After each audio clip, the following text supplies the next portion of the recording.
Look, man, I've been up until like 3 or 4 o'clock in the morning for the most of this week. Yeah, what is up with that? This is game called Eco. It's not Echo with the dolphin. It's Eco. It looks like Minecraft. You do voxely cubes and then you build stuff with them, but it's like it's not an MMO because it's not massive, but it's a persistent world, and you can have like 50 or 60 people in the server. And it started life as a educational program to teach middle school kids like how much labor goes into everything from like a hamburger up to their phones. It's a noble goal. Oh, dude, it's so cool. So like you choose professions and then you have to tech up the tree, this tech tree, and the tech tree is massive and it's really, really interconnected. So everybody on the server has to be trading and working with each other constantly. So like if you're a potter, you have to be buying mortar from the masonry people. And if you're a steel smelter, you have to get miners to work for you. And if you're a smith, you have to buy the ore from the smelters. And like and there are two lose conditions and 1 win condition. So there's a meteor. Oh. And I think the server can configure how long it's going to take to smash into the planet and kill everybody. But like you start out pre-agrarian, punching trees just like in Rust or Minecraft or whatever. And then over a period of like, 30 days, 45 days, whatever, you tech up all the way to the point that like you're building skyscrapers and you have like gas powered cars and stuff like that. So like I started playing this thing like 2-3 weeks ago, and I had a wooden shovel that I was digging clay out of a hole in the ground and turning into pots and bricks. Right. And the other day I got a little Bobcat like skid steer that has a bucket on the front, and I can scoop up 320. Right. You have 320. No. Get it right, man. This is your job. Look, I can get a lot of clay in one scoop. OK. Are you a potter? Is that your chosen profession? Well, I'm a potter. I'm a mason. I wear a couple of different hats. You're a skilled tradesman. I got my fingers in a lot of pies, Brad, if you know what I mean. Yes. The other way you can fail is if you cause ecological collapse, like if you overhunt, if you over pollute. There's all sorts of animals and trees and stuff in the world. And if you make bad choices in terms of ecology, then like the animals start to disappear, like the bison start to disappear. You can overhunt stuff. Like we overhunted desert turtle early because they were tasty and they reproduce slowly. So we had to introduce laws that prevented people from hunting desert turtles. You mean to tell me that destroying your environment is more deadly than any meteor? I mean, look, you die either way. Who would have thought? Yeah, it's shocking. So wait, there's actually is there a codified political component? Can you actually put laws on the books and like the game enforces them, or is it on you to? Do you have to like to form a military and a police department to enforce your laws, or does the game just like? Look, Brad, we live in a society. Oh, what? Go on. Yeah. And yes, you have laws. So, for example, at the beginning of the game, people were chopping down trees and like the trees make some logs, but then they also make a lot of like brushy garbage and stumps. And people weren't cutting the stumps out because it took a lot of work and you didn't get anything for it. And they weren't cutting out the wood pulp. They weren't cutting up the brushy garbage. So there was just a bunch of trash everywhere that would rot and turn into stinky compost, which was causing the CO2 release. So we enact our first law, I think, may have been the Save the Turtles Act. I can't remember. I think the first law was like, you have to clean up after yourself, yo. So we got charged $1, basically a crewbit is the currency. You have to establish currency too, dude. This is the nerdiest game I've ever played. It's right up there with Stellaris. This is wild, man. What kind of government did you form, or did you how is this entirely communal? Like, what's the okay. So let me tell you. So we had to, when you chopped down a tree, you got charged, and when you chopped out the stump, you got the money right back, and it all happens automatically. Like you don't if you didn't have the money to chop down the tree, you couldn't chop down the tree. It just doesn't let you chop down the tree. like I was wondering if you had to form a revenue service to collect all the taxes or something. So yeah, like we have taxes for driving on roads. We have taxes for using things that emit CO2. We have taxes for there's a sales tax. It's a little regressive, but look, this is how it goes sometimes.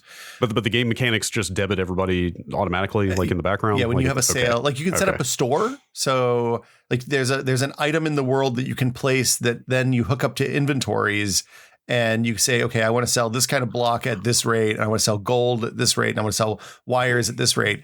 And when you get down deep in the tech tree, like I had to build an upgrade. So you can buy these things. The hardest things to make are usually like the high tier crafting tables or like the upgrades that make those crafting tables more efficient.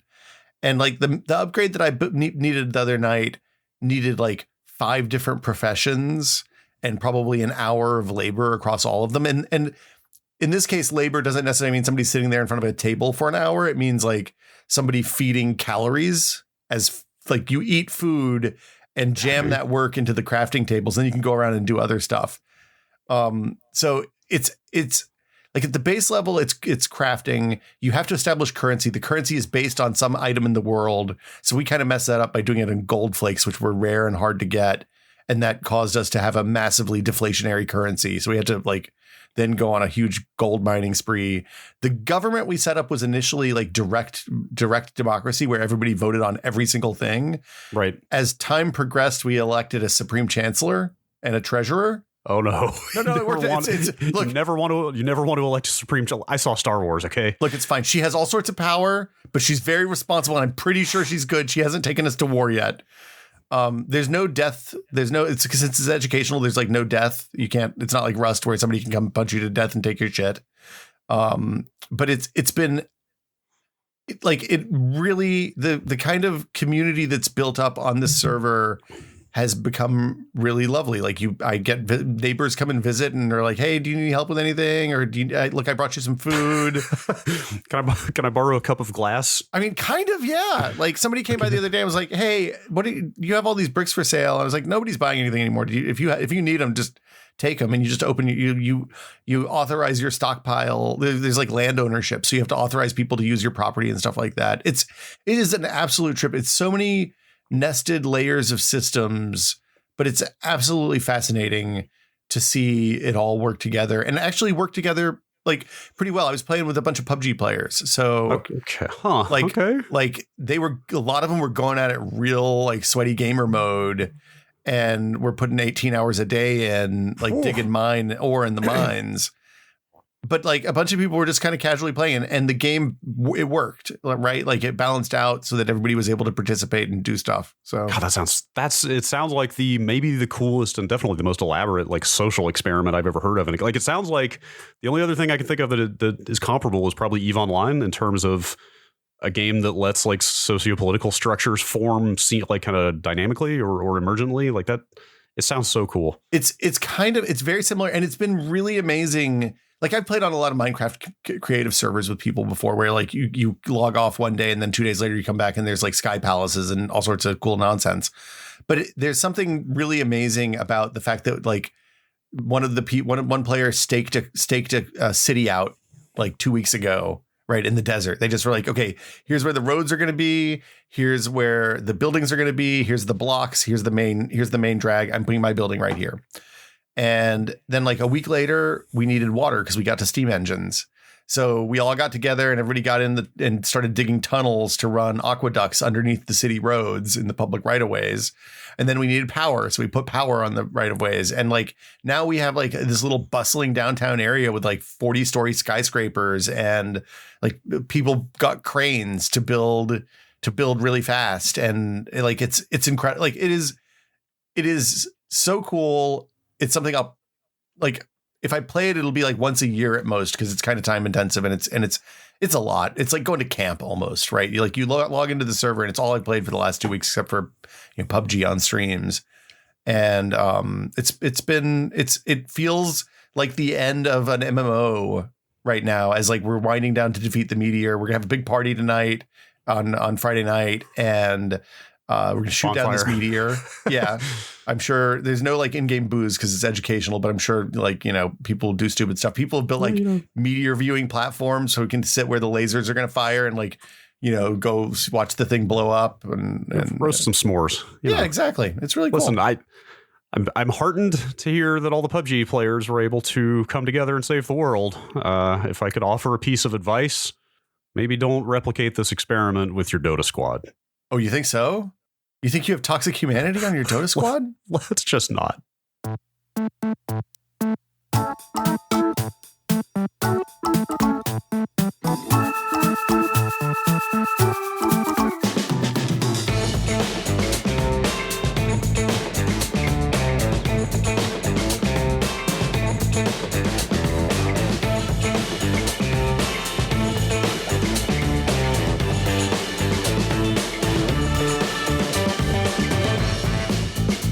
Welcome to Brad and Will Made a Tech Pod. I'm Will. I'm AM Brad. We did it again. We said we were not going to do it again, and we did it again. This is 2 days in a row I've recorded an early AM podcast because I recorded This Is Only Test with Norman Kishore yesterday at like 8 o'clock too.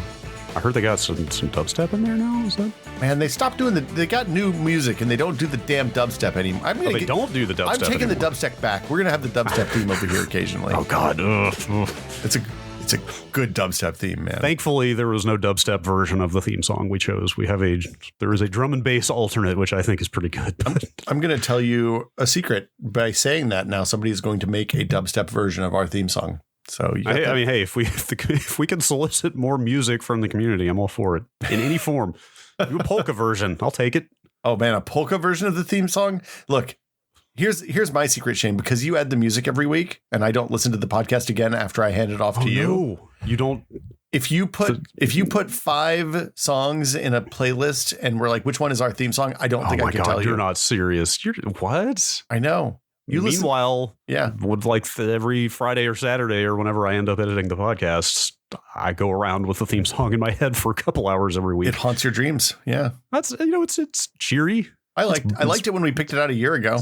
It's a little bleepy bloopy, and then this is episode 79, dude. 79. Yes, Very that's quite a few. That's quite a few episodes. Yeah. Yes. What are we talking about this week, Brad? Controllers. Like, video game controllers. The old SNES gamepad. Yep, that's the one. It's four face buttons and 2 shoulders is all you ever need. Remember when they added the shoulders? My parents were like, I can't use this anymore. It's too confusing. Wait, your parents were using controllers at that time? Playing video games? My parents would occasionally like sit down with me and play a game. Like my grandmother definitely. Like my grandmother worked on computers in her in the 50s. Had an incredibly different family than I did. Well, like, I don't think my dad would watch me play sometimes. Okay. And mom would sit down and she like would play Mario and like, wow. Later on. So one year I brought my OG Xbox back for Christmas and I brought Karaoke Revolution and we did a lot of drinking and singing karaoke in the living room that summer, that Christmas, which was awesome. Yes, absolutely. In a later era, for sure. We, the family played some Wii Sports and some karaoke and stuff like that for sure. But, we definitely did Wii Sports one year, but like in the primordial era though. I mean, yeah, I feel like it's funny because like when they got me, mom and dad tell this story. It's really funny when they got me a TI 99-4A when I was in elementary school as part of like a PTA buy, which was a thing that happened to a lot of Tennessee kids because the state paid for them or subsidized them, I think. And they got it and they hooked it up to the TV and on the night before Christmas, and they were testing it out to make sure it worked. And they played Parsec and whatever the other game they got, probably Alpiner. And they were sitting there playing for hours with the weird bad TI joystick. And then I got up the next morning, I turned on the TV and like to try it out after I'd opened the box and was like, they were like, oh shit, this thing has sound. We had no idea because they just never turned the sound up. Should not have given the surprise away. But yeah. Anyway, that's wild. Video games were something that my dad merely rued every single day right up until I got a job because of them. And then he thought they were the best thing ever. Oh, look, my parents went through, my mom, even when I was working at Maximum PC and was the editor-in-chief of the #1 selling computer magazine at newsstands in North America, she described my career path as playing Nintendo professionally. Yep. So, that'll happen.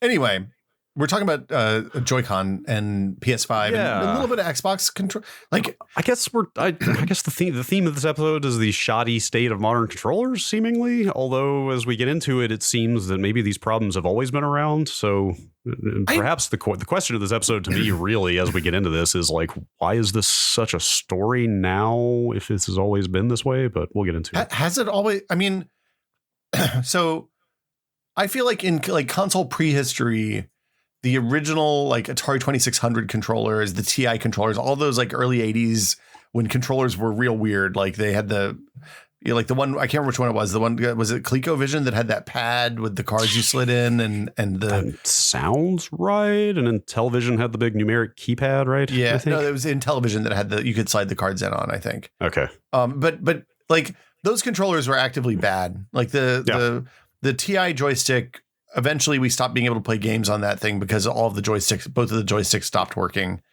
And then the the NES came out, and the Master System came out, and I didn't have a Master System, but the NES, like my NES pads still work. Those controllers work. I was overly generalizing when I said always been a problem. I meant kind of always in the modern era, like let's say the 2 analog stick and 4 shoulder button era. Let's say. Yeah, I can see that. But I mean, Joy-Con drift is the real reason we're here, right? Joy-Con drift is the famous example, right? But it seems like PS5 drift is a problem. DualSense drift. And people are also reporting seemingly like it's hard to tell what widespread means when everybody has a voice on the internet, and it's easy to like what would be a 0.1% or 100% problem. Yeah, my litmus test is generally, are they being sued for it, or have they come out and admitted it's a problem? If one or both of those things has happened, then that is definitionally widespread enough to me. See, I think for me, it's when they will repair it out of warranty for free. Yes, that's the ultimate.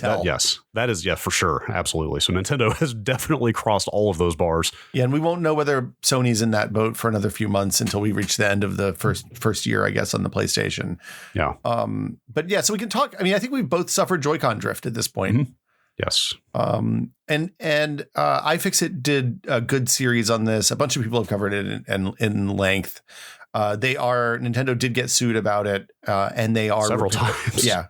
There are at least 3 pending lawsuits at the moment. Well, and they are repairing the Joy-Cons out of warranty, which is good, I guess. Like, yeah, it is insane to me that they didn't fix this on the Rev 2 Switches when they released the Switch Lite and the Switch B or whatever it's called. Dude, the Switch Lite. Yeah, so there have been 2 new Switches. There's the Switch Lite, which is obviously a handheld only, actually looks different, and there's that kind of transparent upgrade that is, it looks like the original Switch, but it's got slightly different guts. Yeah, you can't hack this one version is what I like to think of that one as. But it's slightly faster and a couple other things, but they have used the exact same joystick part throughout. Yeah.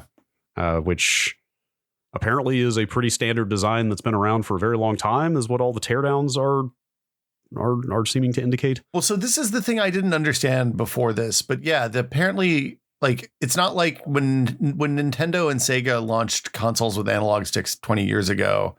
I assume that Nintendo was making that part that was in the N64 controller, because why was there a market for that stuff? The controller the stick that they use in the Joy-Con is a low profile design that was basically started around the time tablets started coming out. Okay. Because they developed it as the speculation I read is that they developed it as hey, we have we're going to need low profile sticks for thin devices like tablets. Yeah, the PlayStation Vita is another example I saw cited as the genesis. Not that the Vita was especially successful or widespread, but like the small joysticks have become enough of a market that essentially these are commodity parts based on a very old design, right? Like that's kind of the thing, is like this design has been around for a while and they are just being made by parts companies you've never heard of. These are off the shelf components. I bet our audience has heard of them. Like Alps makes the stick in. Yes, that's how you know that we are doing the right podcast for the right audience, because when was it the iFixit DualSense teardown that found the Alps logo? I think it was the DualSense one, right? Yeah. When they pulled that Alps joystick out of that DualSense, I was like, oh, I was holding an Alps 3.5-inch floppy drive the other day. I know Alps. Yep. They've been making parts for a really long time that nobody's ever heard of. So, so the Joy-Con controller drift. The unfortunate thing about all of this is that like they released the Switch Lite with the same exact Joy-Con with the same exact joystick, and it has the exact same, like my daughter's is starting to drift, and at some point we're gonna have to send it back. She have a Lite? She's a Lite. Oh no! So that's like, I mean, not to get into their business practices. We're here mostly to talk about mechanics, but like the Lite blows my mind because you are just without a Switch for as long as it takes to get it fixed. Well, like at least with the Joy-Con, you can use a Pro controller, you can figure something out. But like that's crazy to me. I keep hoping that like quarantine will end. Because like right now, that Switch Lite is kind of a lifeline for her, right? Like she spends a lot of time in Animal Crossing. She plays Minecraft on the PC now, so that's less of an issue. But like she plays a lot of games with her friends on that, and it's one of her main social outlets. And also, like her Islanders are going to be pissed if she has to send back the Switch for a month, right? It's not good. So do you think it'll be a month, really? I don't know, 2 weeks, a month, whatever. It's two. If it's more than like 3 days, it might as well be a month, right? Totally, like the way time moves right now. What if you just took her Switch apart and swapped the sticks yourself? I mean, I've done it on 2 or 3 Joy-Cons now. Yeah. It looks pretty easy I haven't taken apart a Switch Lite yet. I know I can do it. If I broke it, I would be even sadder, I think. Can you buy them? Can they be had? I mean, you can buy them now. They're pretty easy to get. So I can replace it. You buy a new one. It's like a $200 gamble, basically. Sure. Because I have spare Joy-Con sticks here on my desk from the last time, because I just bought a 3-pack last time. So I was like, how would she feel?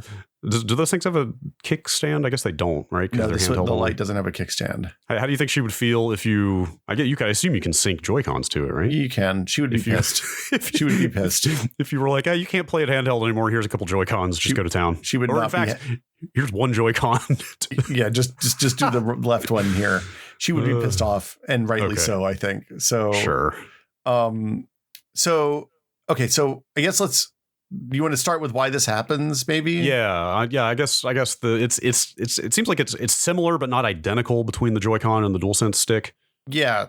Well, so the way joysticks work now, they've worked different ways in the past. There've been like optical ones and stuff like that. But the way most of the modern ones work is that they have a potentiometer or a thing that works as a potentiometer on each axis. So on up and down and left and right. And the potentiometers work in different ways. The ones on the Switch are like they're pads, little linear contact pads, basically, right? Yeah, they're flat underneath on the bottom of the joystick module. Yeah.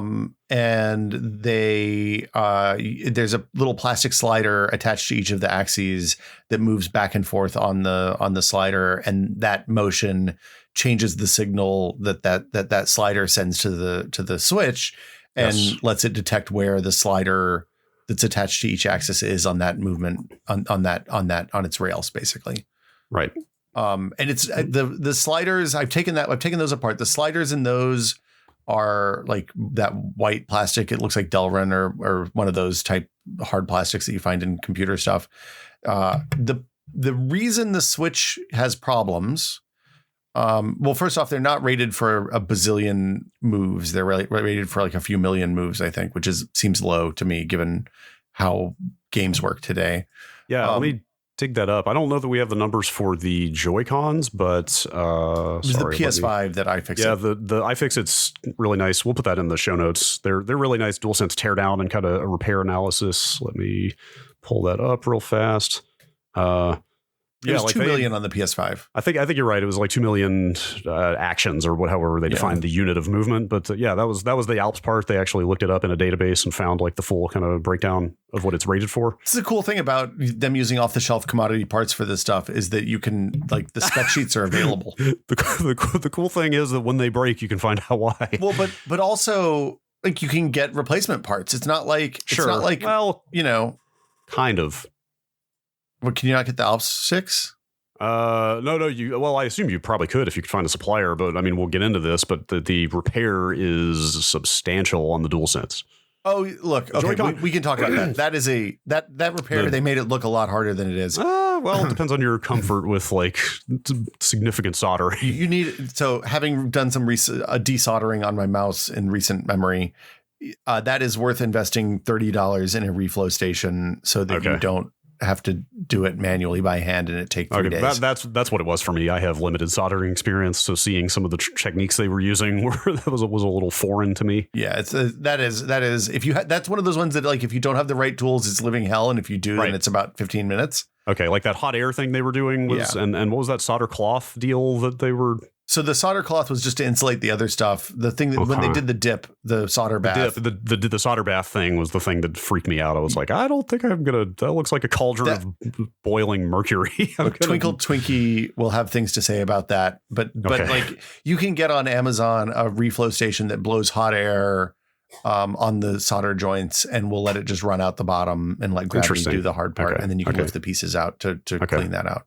Got it. Anyway, sorry, I didn't mean to jump ahead there, but no. So the what happens with the Joy-Cons is stuff gets onto the pads that the sliders hit, and it blocks their action. It blocks I can't remember if they're pressure sensitive or capacitive. It doesn't matter. The upshot is either little bits of plastic or like crumbs of food or skin or whatever gross stuff gets into your controller, gets down in there, and that causes it to stop working. Yeah, or even the material of the pads themselves. So yeah. I don't know if you looked at this, IGN's got a nice breakdown entitled "All the Lawsuits Nintendo is Facing Over Joy-Con Drift."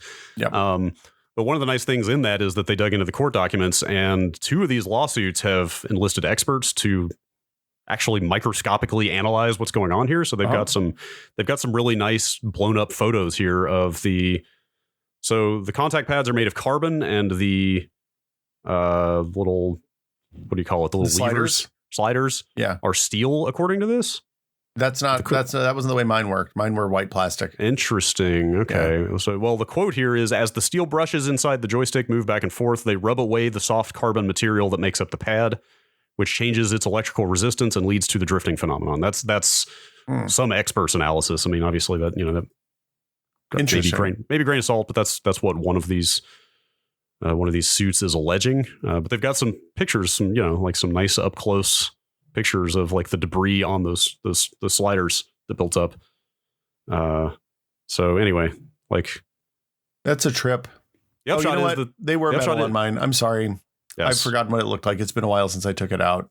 And the fact that they used a scanning electron microscope to see this is bonkers. Yeah, that's what I'm getting at. It's the type of photography you normally expect to see, like, oh, here is a fly's face up close or something, except it's Joy-Cons. It's funny because on mine you could actually see like little bits of stuff. I didn't look at it up close to see what it was, but it looked like just like, tiny flakes of dead skin. Right. I mean, that's iFixit. Their analysis said like, hey, it could be it's wearing the pad out. It could be that you're getting like crumbs of cookies and fingernails in there. Yeah. Like, it could be a lot of things, but at the end of the day, it's disruption between this detection mechanism and the mechanical. Well, yeah, the slider that makes it detect the electronic signal.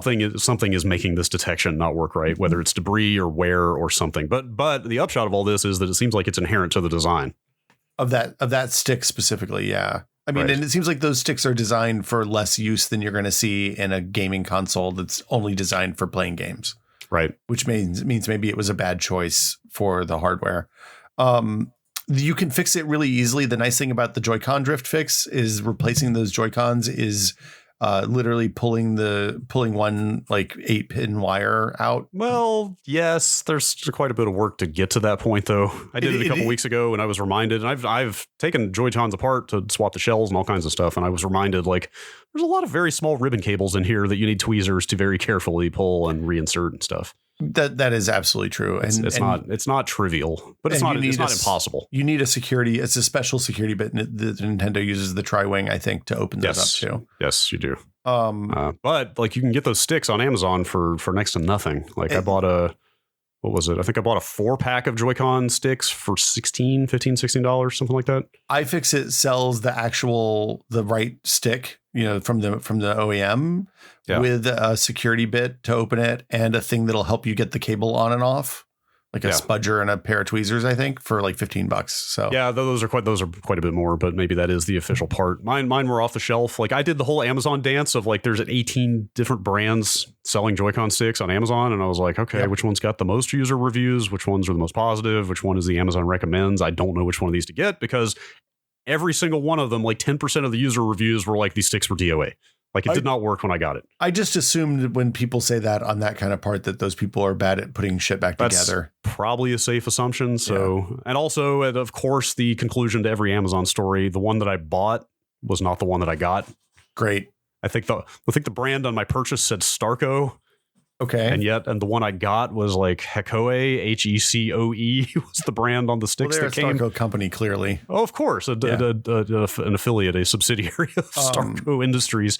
Look, if you really want to live on the edge when you're buying this kind of part, get it from AliExpress. You can get like 200 of them for about $5. That's what I should. It'll take 2 months. And you may get something entirely different. So who knows? Like as hilarious as that is, like in all seriousness, that's why I bought a 4-pack, because like all indications are this is sure to just keep happening over and over. So I'm going to have to keep replacing them, right? Well, so the thing I'll say, the hardest part of this whole process is doing that ribbon cable. I think the place. Let me rephrase. The place that you're most likely to do permanent damage to your Joy-Cons or your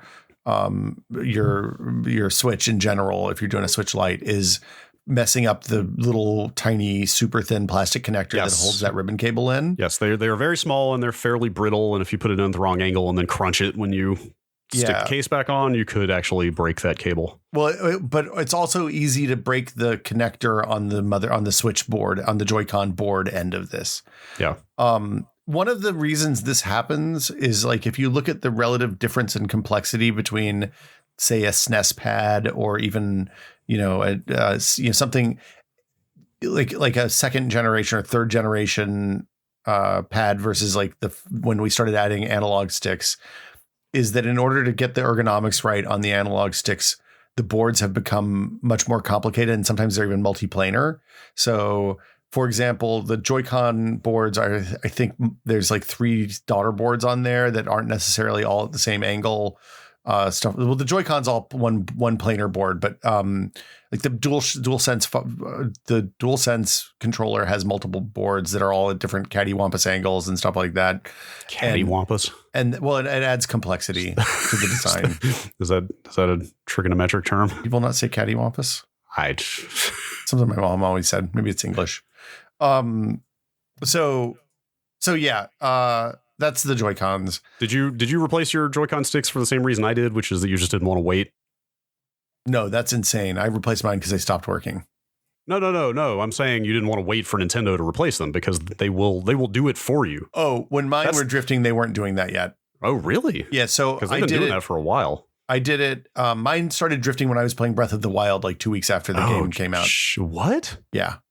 Dude, what? That just sounds like that's a straight up defective part almost. Look, I bought 2 sets of Joy-Cons, so I just used the other Joy-Cons. Okay. Because it took until Animal Crossing for drift to set in around here. Oh, well, yeah, I don't know. It wasn't great. So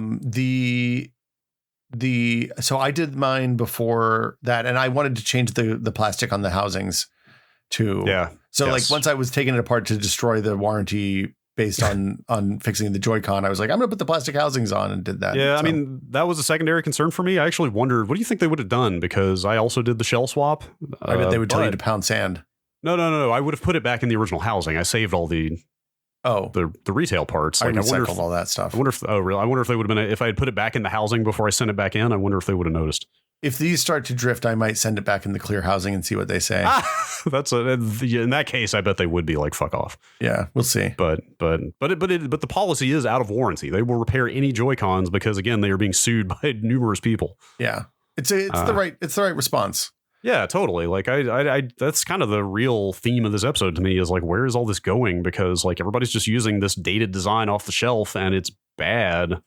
Well, I mean, there's no end in sight. Hopefully what'll happen is that Alps and the other companies that make joystick designs for off-the-shelf use will look at how these are failing and do better designs in the future. It's not really in their interest to make products that last longer when they can just keep selling more of the one that keeps failing. Look, if we want to have the conversation about what the right way to approach this is, maybe Nintendo and Microsoft and Sony should, instead of buying the part that costs 10 cents in bulk, they should buy the part that costs 12 cents in bulk. And well, that's the right call, assuming that part exists, but it may not. Like, that's the thing. Look, the market will work. This is the invisible hand of the market working itself out. I see. You're one of those, huh? It's costing Nintendo a ton of money to ship those. Like, they saved 2 cents each on Joy-Con sticks. Actually, that's a good point. It's really interesting to watch giant corporations overcorrect when something like this happens, because remember the 360 Red Ring due to cooling failures. Yeah, and why did that happen? Look at how the Xbox One turned out. It was gigantic and it had a huge vent on the top, and it was whisper. You know what I mean? Like they freaked out over that stuff and they over-engineered their cooling. Well, look, forever after the Red Ring cost them billions of dollars, right? That's what I mean. On a division that hadn't made money at that point, really. But I mean, this can't be cheap for Nintendo, right? Like they're a very opaque company. I don't know what it is costing them, but it can't be nothing. Look, Vignaki's up there opening up Joy Cons all day, right. every day. Got his workstation is just going around the clock. Right. He's just so fast. His hands are so fast. He could swap a stick. I mean, he does have tiny hands, so it does help him get in there and get good. So, what's up with the DualShock 5 stuff though? This I wasn't like, as somebody or DualSense 5, as somebody who hasn't blessed with a PlayStation 5. Yes. And all the problems that seems to entail. Oh my God, dude. We could do a whole episode just on that. Is your thing working? Is it working again? It started working again. What? Did you do something to fix it, or did it just fix itself? Well, yes, but none of it fixed the problem immediately, and then it just started working. So what was the problem, I guess? Rest mode broke on my PS5. Like, rest mode, you've got a PS4, right? Yeah. Like the light turns orange, it's asleep, it downloads patches while it's asleep, that kind of thing. And what, it just wouldn't do that? Or it like hung when you put it in rest mode or something? Mine kept crashing as it would go into rest mode. Out of nowhere, just out of the blue. Like, the light will pulse as it's going to orange, right? Like it would do that thing, and then the light would just like blink out, and then the console would not come back on. I'm like, when I hear things like this, at last Christmas when everybody's playing Miles Morales and like playing their old games in 4K and like a bazillion frames a second, I was kind of bummed I didn't have a PS5. But now I'm probably okay. I feel good about this choice. Some growing pains, let's say. Okay. So like when it would crash like this, it could not be turned back on from the controller. I had to get up and press the power button twice on the PS5 and then it would come back on. Oh God. So it was clearly crashing. Wow. Somehow. You had to walk over there to that thing? Well, but whatever. It's not getting up that's the problem. It's the fact that it won't fucking sleep right, so it won't download patches. So every time I turn it on, I have to wait for a game to patch before I play it. Is it faster downloading patches at least than the PS4 was? PS5 downloads have been very fast. I will give them that. Like they really upped their CDN game. I have to give them credit there. Okay, that's good. But I tried every fucking thing I could think of to fix it. Like me. Like I went into full on diagnostic mode. I wiped it. I put new firmware on there from USB. I tried every combination of settings I could think of. Nothing worked. And then just out of the blue, it started working again. Like no idea what happened. Zero idea. That's always a nice, like that always makes you feel warm and fuzzy when like something that's been bothering you for weeks just suddenly out of nowhere starts working randomly without you doing anything to fix it. Like how do you wipe and reinstall from downloaded firmware and it doesn't fix it? But then a few days later, it just starts working on its own. Like what the fuck is that? Did they do like a quiet background system patch? And no, it notifies you every time. And I was watching their release list of firmwares like a hawk because I was so mad about this. Anyway, it's a pretty neat console that's got some issues that I am confident they will iron out. Well, these machines are really like they're really complex now. Yeah, sure. Yes. But also the whole point of buying a console instead of getting a PC is that A, it's a little bit cheaper, but B, you don't have to futz with that kind of stuff, right? Kinda, yeah. God, it got me thinking about all this stuff because the PlayStation OS is FreeBSD based. I assume you knew that. Yeah, it totally is. And like it got me thinking about like what is going on under the hood there. I wonder if there's like some shutdown script that they fudged that isn't like powering everything down properly.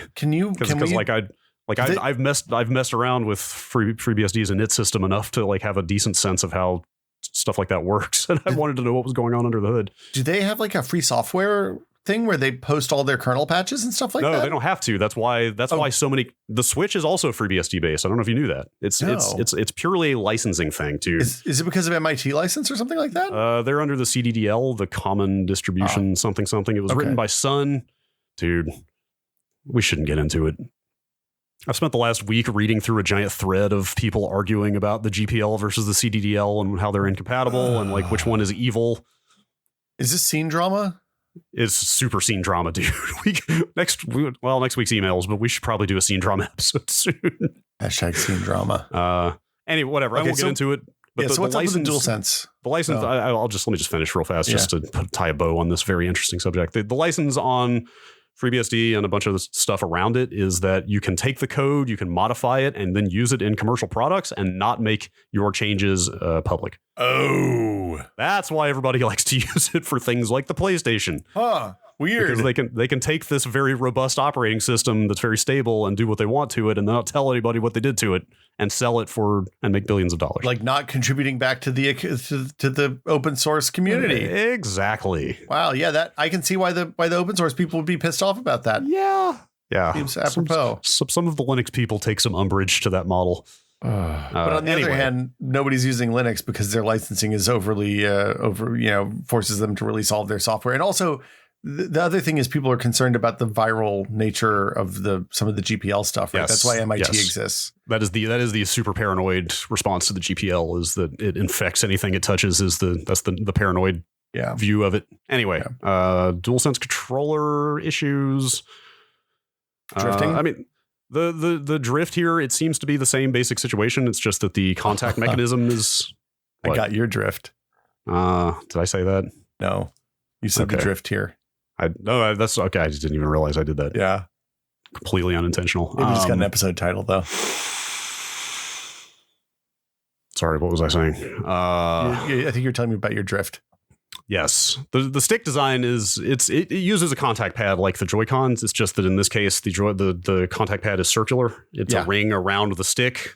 So it so instead of sliding based on the movement back and forth on a linear thing that's on the bottom of the joy. Yes, it's not just two linear pads on one on each axis. It is just one 360 degree pad around the stick. But according to iFixit, the issue is the same. It's wear on the pad. It's something disrupting the resistance.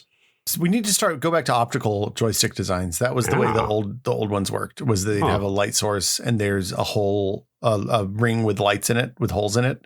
And there would be a light sensor on the other side. I mean, not all of them were like this, but a lot of them Seems were. like that sounds expensive. Probably Compared to this design. You know what else is expensive? Is shipping back millions of Joy Cons to fix them. I don't disagree. They should make better sticks. They should make better sticks. Anyway, like the iFixit sort of. I mean, I'll just read their headline. Here's why PS5 joysticks drift and why they'll only get worse. Like that the professional assessment of all this stuff is, hey, this is all inherent to this old design that everybody's using. It's not something that is just going to like magically go away. It's just going to keep happening. Well, just to be clear, Microsoft uses the same exact joystick module, yes, right? And that's really where I get to with this topic is why aren't we hearing about this with Xbox controllers? And to extend that out, why did we not hear about this so much last generation? Like, why didn't we not hear about it all the time with PS4 and Xbox One controllers or even 360? Well, okay, my 360 controllers have started. The one that I used most has started to get a little bit like the dead zone is squishy now in a way that wasn't before. I've got one 360 controller that had the same problem, the one I used the most, but in that case, the stick itself was physically loose. Like I could like it rocked on its own in the well or the little spring socket. Lost its elasticity or whatever. So it was physically moving around. So but I never had any other issues with controllers. So I think part of this is on the 360 controller, especially it's weird because like that controller I've now been using for like 13, 14 years. Ooh. Well, less than that. It's the twisty D-pad one, which came out in like 2010. So 11 years. Yeah, that sounds right. Because that's the one I use with Steam Links with the Steam Link in the living room where I have fewer games these days, but I played for a long time. I think so. The first thing I'll say is after the red ring, this is a situation where I think the console manufacturers have to touch the fire before they learn to over-engineer these parts that get so much use. You know, Microsoft, the difference between the Joy-Con being a complete debacle and being a wear-related issue is how well sealed that thing is. And since you can rock the stick all the way over and actually see the edge of the little flap that keeps crap from getting down in the Joy-Con stick, like, you know, Nintendo just didn't do a good job sealing it, I think. And that's like the fact that you can get food in there is the mistake, not the fact that that the Joy-Con can wear down if you use it for too long to the point that it loses precision. Wait, you don't think that counts as a mistake or a design flaw? Because that's what that lawsuit is alleging, exactly that. So I think there's two different problems. The wear is a real problem, but and if they underspec the sticks for the use case, that is an issue, and they should have been sued for it probably, and they should repair those. But the bigger issue is that I can sit and eat a piece of cake while I'm playing my Switch when it's 5 minutes old and get a crumb down there, and all of a sudden I have a skip on a 2-week-old console. Well, sure. It's not related to wear. It's related to I think that's a shoddy design, honestly. That's fair. You're saying the video games should accommodate everybody's cake eating habits. Look, I'm just saying cake rips. And Cake's sometimes all right. I like to eat cake and play video games. Okay. And you know what has less crumbs than cake is pie. I mean, pie is undoubtedly my preferred dinner, but pie, a nice flaky crust can crumb up pretty good. That's true. What about it? What if you want to eat some chili and have a little cornbread with it? That's not a Switch compatible. Look, the TLDR here is don't friggin' eat food while you're handling your controllers. Like the thing that my dad used to yell at me about with the remote 40 years ago is like, 40 years ago. Did you still have one of the remotes on a cord at that time? No, we didn't. I don't think we had. So the TV we had for a long time until the house got hit by lightning and it blew it up was a 19-inch Philco with 3 knobs: volume, VHF, and UHF. And then when they replaced that was the first time we had a TV with a remote, which was probably like 1988 would be my guess, 89. So definitely infrared by then. Yeah, it was infrared for sure. But we were absolutely not allowed to touch the remote unless we had washed our hands. Wow. Yeah. So Dad was right.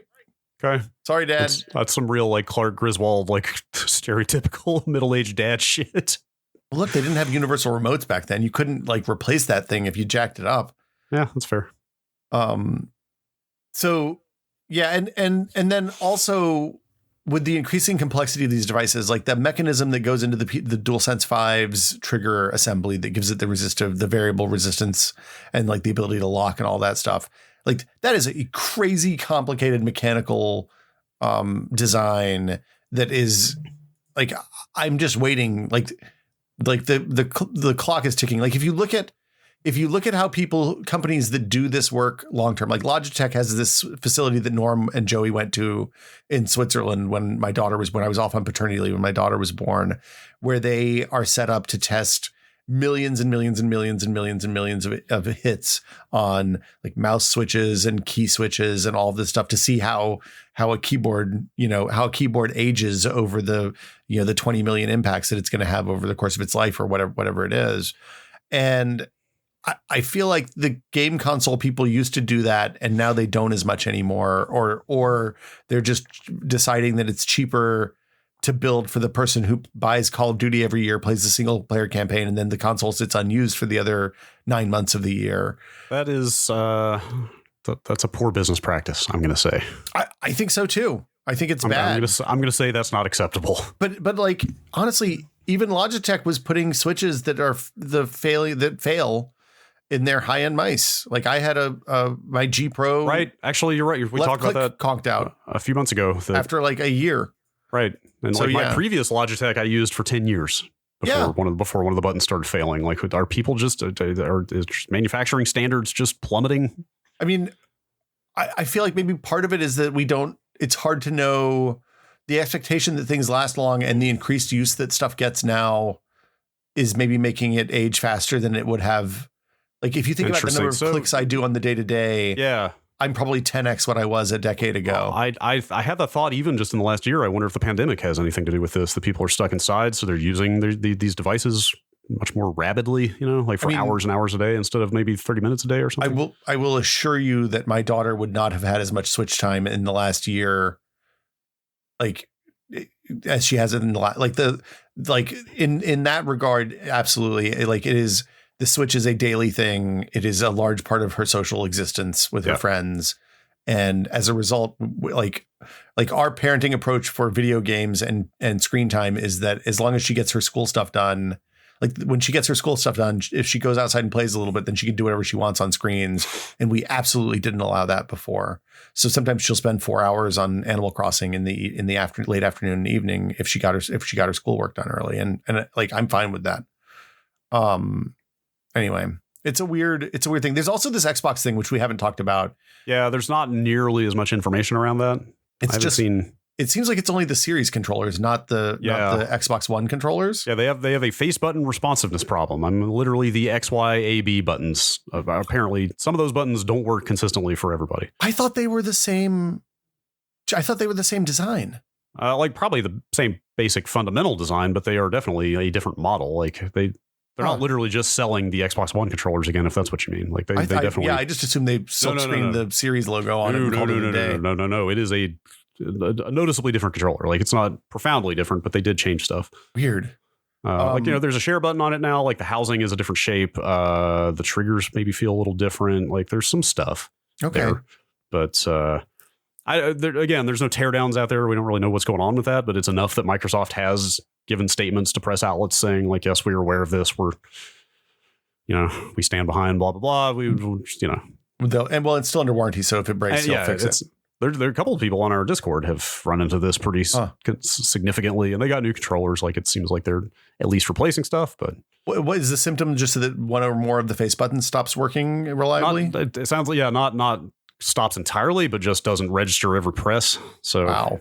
You can see why that would be a problem. Is it XYAB and the D-pad, or is it just XYAB? It's just those four buttons, not the D-pad, as far as I could tell. And for whatever reason, anecdotally, I've mostly seen people talking about the Y and the A buttons, which are the top and bottom ones, not the left and right ones. So I don't know what that might say, but have you had the Switch Pro controller has a similar problem with the D-pad? Oh, dude, don't even get me started. That is just a design flaw. Like it's like that out of the box. Like it's just a bad D-pad design, which is crazy because I always thought of Nintendo as having the best D-pads.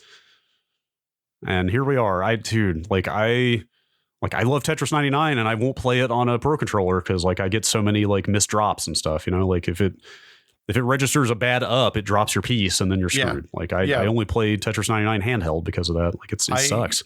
I put a D-pad left Joy-Con on my Switch specifically because of that. And if I'm playing, like if I'm streaming that, I sit here and I have an 8-bit Do pad that I hook up to it. Yeah. Yes. Which by the way, if you want good D-pads, the 8-bit Do. Yes, that's what I used for rad. When I played through that accursed Super Mario Brothers the second a while back. The Lost Levels, the real two. I was using an 8-bit Do. Yeah. Like those old NES and SNES games are really hard to play on the Pro controller. Yeah. Yes. Pro controller D-pad is a real bummer. There's one more thing I was going to mention about. Are we wrapping up? There's one more Joy-Con thing. We can. I don't know. I wanted to. I wanted to throw this in, while I can. When I was replacing the Joy-Con sticks, remember how I said everybody, there's all these user reviews saying like, oh, mine were DOA or one of these was DOA. Yeah. So I was just like, well, I should test all four of them just to make sure. So first of all, it was fun to come up with a little like sort of test bed setup where I could like plug and unplug different joysticks without putting the whole thing back together. So that was a lot of fun. But the thing I found as I was testing those things is have you ever used the calibration utility? Yeah. On the Switch? That's where my Joy-Con replacements start. Right. So their Amazon page is like just like frantically is like, please calibrate these before you call us and tell us they don't work. Oh. And so I was like, that's interesting. So I went to the calibration utility after I put the first one in. Sure enough, there's a little like crosshair thing that's supposed to be dead center. Like it changes shape when it is quote unquote center. Yeah. So you can tell very easily if it's like, I think it turns round if it's off center. Sure enough, I go into that calibration utility with the first replacement Joy-Con and it's just like swimming all over the place. Bouncing. Like it's literally just sort of like kind of jittering all around the center. Yeah. Did the calibration fix it? Yeah, I was like, oh man, I'm screwed. Like this thing's defective, just like everybody said. And then I did the calibration and then it was fine. Yeah. And that made me realize though, like there must be some amount of error correction going on for all those joysticks, right? Like algorithmically, they must be correcting for some amount of physical. Oh, yeah, well, yeah, because there's probably variation in how much resistance. Like those work by like the potentiometer bits work by changing electrical resistance based on the position of the slider or the axis. And I'm sure that they all work. Like a lot of times, my understanding is in the old days, like, well, okay, in the really old days when you were like a CH Flight Stick Pro or something like that in the 90s for X-Wing or Flight Sim or whatever, those you would have to calibrate manually each time in Windows because there was variability on like based on the pot, the individual pots that were in the joysticks. Yeah, that's what I was curious about. The case. Yeah, because like electricity is notoriously hard to like correct for and get consistent from part to part, right? Like what I mean is like even the joysticks that Nintendo themselves are putting in, there's got to be variants just from unit to unit, right? I'm sure that there's a calibration process on the assembly line when they jam it in and they like, figure out where it should be. Yeah, it's just interesting to see like something, there's software under the hood that is correcting for some of this stuff. Because once I did that calibration, all 4 of the sticks the aftermarket ones were fine, and they have been fine so far. Wow. So, we should talk about the soldering workflow. Oh, right. Yes. So, with the the DualSense, I keep wanting to call it the DualShock 5. So the DualSense, excuse me. Like, on the Switch, taking the Joy-Con modules, the Joy-Con sticks off is a mechanical thing. There's no soldering. It's just a cable. It's 2 screws. It's 2 tiny screws and a tiny ribbon cable. That's it. Yeah. So you don't need to desolder anything to do that. The Joy-Con is a lot harder. I think they said in the iFixit video, I haven't done this, but the iFixit video said there were 15 solder points. Is that right? 14, 15, something like that. I'm trying to find it in the video, but it's a lot of solder points.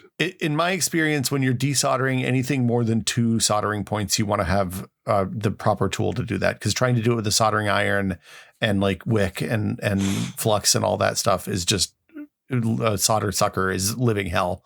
It's just a lot of fiddly up close soldering work that is really hard to get. And like, you need to get all the solder out of all those points. It takes forever. It sucks.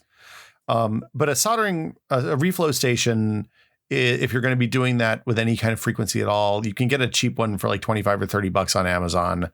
And basically what it is a heat gun that lets you direct the hot air at a specific point on the board that's hot enough to melt the solder. And what that'll do is you put the board flat so that the solder falls down underneath it, and you aim this hot air at the points where it's an issue, and then you can pull at the component from the other side so that it comes out. We need to get a soldering expert on to talk soldering techniques, because I don't know how to use that properly. There are a bazillion YouTube videos, and I bet if you're in the Discord, if you go to the hey, I made this section where we talk about soldering sometimes, Twinkle Twinkie or one of the other experts in there will point you in the direction of a YouTube video that's good. Yeah. It was a little, like I said, it was a little frightening watching them do that in this iFixit video, because it's like you're seeing dipping thing. Yeah. Like you're just seeing so much molten solder in one frame. Like, one solder point at a time is one thing. Yeah. But just watching them all like kind of melt and give way simultaneously is a little bit scary. Well, it's funny. There's a lot of like high-end soldering techniques that you don't use normally at home. But like when we did, I want to say when I made one of the maker bots, we used paste solder, which is like a syringe full of solder and a paste that then you heat up to the right temperature, and the solder in the paste, the flux boils away and the solder melts. Yikes. And like you just syringe these little dots onto the surface mount components. So they don't have through holes, right? There's no, you're just putting like resistors and stuff on the board, and then a little tiny drop of solder on either end of it. And then you heat that up. And we just did that on a hot plate. Yikes. And that process was like, keep turning the hot plate up until you see the solder start to smoke a little bit, which means the flux is boiling away. And then all of a sudden the solder was done. It took like 2 seconds to solder 400 components or whatever went on the heated build plate, which was amazing. That's cool. Yeah, it was really neat. That's cool. I don't know much about it beyond what the name implies, but I've become acquainted with the idea of drag soldering. You know anything about it from the Mister scene? Ooh. Apparently that's all those Mister sellers are making their like the RAM modules, the IO boards, like they are literally sitting there soldering all these components on the boards. Yeah. They're literally just buying parts in bulk. I think drag soldering is how they make the RAM module, is my understanding. I'm just throwing that out there. How does it work? Do you know? I don't know. Like I haven't read too much about it, but that's I could tell. Drag soldering works exactly as its name implies. By dragging a bead of solder across fine pitch pins, you can quickly solder an entire row. Oh, wow. So you just rely on the tension or something, surface tension of the solder to hit the pins and hit the holes. Wow, that's amazing. I believe that's what is going on there. One more factoid I'm going to throw out real quick. I don't know how we could verify this, but I've seen suggestions that the Mr. RAM that everybody's buying, it's old. It's super old SD RAM. Wait, right? is this scene drama? It's not scene drama. It's more just like an interesting behind the scenes fact. Like what is that? Late 90s RAM, would you say? It's like SD RAM would have been late 90s. Like the first GeForce shipped with a single SDR RAM. And then a DDR model. And then a DDR model which later, which was like what, late 99, something like that? No, GeForce 1 shipped in 2000, I think. And then DDR shipped in late 2000. Yeah, so this is like what, 133 megahertz SDR or something like that? It is ancient, yes. So the suggestion I saw is that the actual ICs, the actual RAM, not the PCB that they're putting it on, but the actual RAM they suggested are being parted out from old computers from that era. Like, wow. This was on the Mr. Discord that I saw people talking about this. They literally suggested, like, these are old E-machines that are being, remember E-machines? Yeah. Like these are old, like, budget Best Buy computers that are being shipped off to companies that part out all the components for reuse. And those are potentially, I can't verify this, but it's a fascinating idea. I could have bought my own memory back from an electronics recycler. You might have some in a box somewhere. What a long that you road. could have used. I don't know if that's accurate or not, but it's a fascinating idea to me that the RAM in my the actual RAM might be like 20 years old. I don't understand why they use the old RAM for the Mister instead of it's a speed thing. It's a speed and like a synchronization thing. Like it has to, a lot of those cores expect the RAM to be a certain speed that you can't just replicate that speed in modern RAM. Oh, interesting. The RAM that comes on the DE10 is DDR3. Yeah. And you can't just like clock that down to the speed that these old cores, because you can find a table of what each core runs at. And it's like 96 megahertz, or I'm just throwing numbers out. This one is real low. It's like 25 or something like that. Like I think the fastest one, there's outside of a couple of the more exotic computers, I think the fastest one is just a little over 100 megahertz is what they expect. But you can't just do that on DDR3. Wow. Like you need the genuine article. You need the real RAM. Wow, that's a trip. Yeah. Again, I don't know if that's accurate or not. But these were like pretty knowledgeable Mr. people that were talking about it, so it seems possibly apocryphal. Then we'll call that one. Yeah. Next week is emails, Brad. Yes. Are we sure? So it is 26. Yes. Oh yeah, that's right. Yeah. Well, is it every 4 weeks? 28th. Well, hang on. What is the methodology here? Is it every 4 weeks? I think it should be last week, or is it open to interpretation, or is it based on? Okay. I like last week of the month. The last every 4 Sunday. Weeks. Yeah. Next Sunday will be the last Sunday in March. So does that pass your rubric? That passes both of our musters. Okay. So if you have emails, if you have questions about episodes, you want to give us feedback, let us know how we're doing. Just have a question, want us to talk about something. Somebody asked a really interesting question the other day in where was it, on Twitter or a patron message? I can't remember. But send them to emails rather than the million other ways that you can contact us. The email address is techpod@content.town. Yeah, we got our whole Gmail task workflow figured out now. It's fantastic. It's real good. You can organize them by we can make a playlist of emails. Actually put them in the order that I want to read them. It's amazing. Yeah, it's really nice. The email address again is techpod@content.town. And if you want to support the show, we don't take ads. So the only way we support the show, you can support the show. The only way we contribute, make money for our time here is on the Patreon, where you can get in for as little as $2 a month. You can get access to the fabulous TechPod Discord, which is full of beautiful nerds, full of awesome stories and information and cool hobbies and fascinating stuff. I'm bummed. The only bad thing about playing so much Eco is that I haven't spent as much time on the Discord over the last 2 weeks. Yeah, sure. But since that's winding down, I'll be back. We're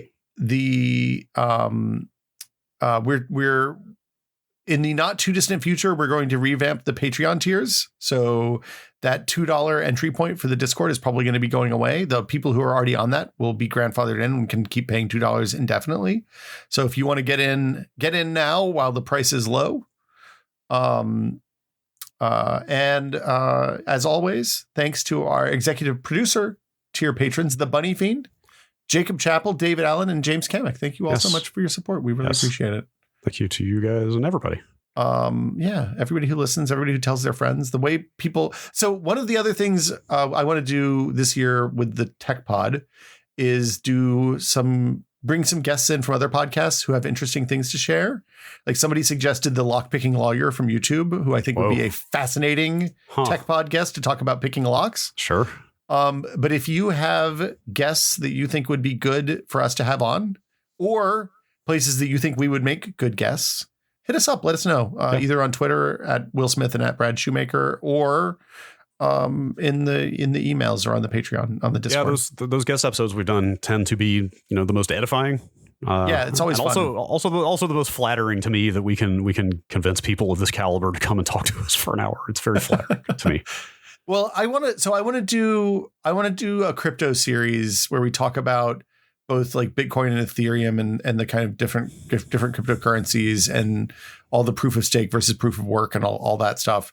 And then I also want to do one talking about the applications that are kind of starting to spin off of that stuff, like the NFT thing, which seems like, it's funny. My art community friends are all like, this is amazing because we can finally get paid for the stuff that we do for like our work. But then when you look at how they actually work, you're like, this is kind of snake oily and a little weird. And I want to get some experts in to talk about that stuff because it is complicated and confusing to the point that I don't feel confident in my ability to distill that down and not fuck it up. Yes, there's a lot to cover there. Yeah, but more topic ideas are also welcome. You can send those in the emails to techbot@content.town as well. For sure. So, thank you all. Thanks, Brad. It's always a pleasure, even early in the morning. Yes, we did it. We made it. Mission accomplished. We'll be back next week with more TechPod. See y'all then.